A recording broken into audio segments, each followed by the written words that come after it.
Today we are going to learn how to make a background in Inkscape, something that we can bring into Scratch and use for our mini Mario adventure game. Okay, so here I am in Inkscape. This is the background that I made for our Mario mini adventure game, and I'm going to show you today how I created this. So I'm going to open up a new Inkscape file here, and the first thing that I want to do is I want to set my canvas size. This makes it so that when you export your image, it's the perfect size for Scratch and you don't have to worry about like resizing later on. So how you do that is you go into File, Document Properties, or Control-Shift-D, and here's my document properties. Set your units to px for pixels right away, and then you're going to change your width and height. The width is 480 and the height is 360. That is the size of a Scratch canvas. Something I want to introduce today is the layers tool, and this makes it so that you can have things in the background and then in the foreground, and you can really layer your drawing and not get lost in all the different bits and pieces. So I'm going to go Layer, Layers, and that'll bring up this layers icon. So here's my first layer, layer 1, and for my background I just want to lay down a basic color in the beginning.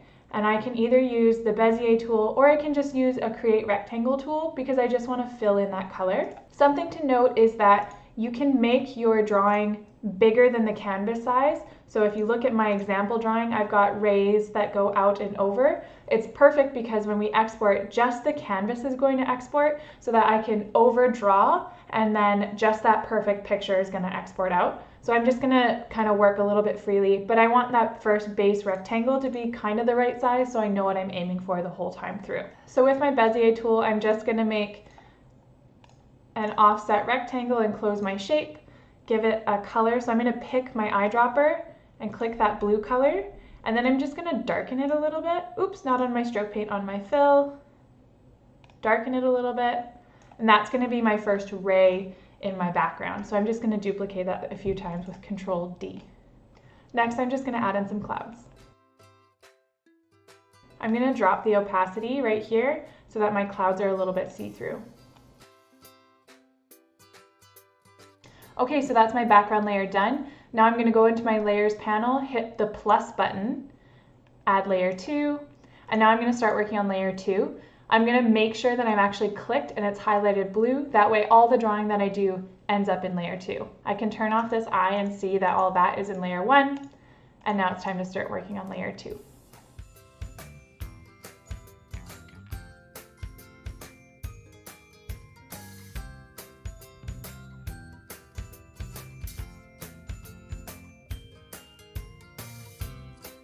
So to make the mountains that were half colored, I was duplicating the shape, and then I go into my node editor and I double click to add 2 nodes right in the middle.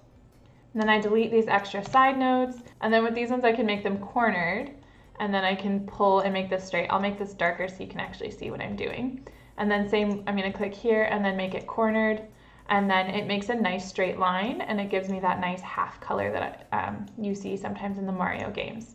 I'm going to continue adding detail, and then I'm going to move on to my foreground elements.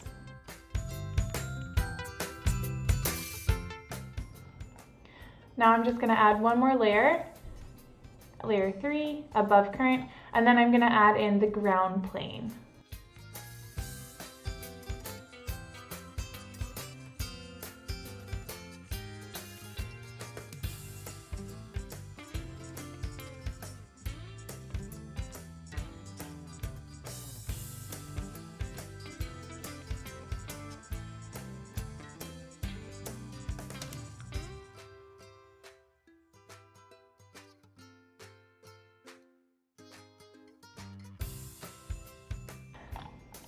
Okay, that's the basics on how I built that Mario background. And then to export it, you're going to go to File and Export PNG Image. Go to Page.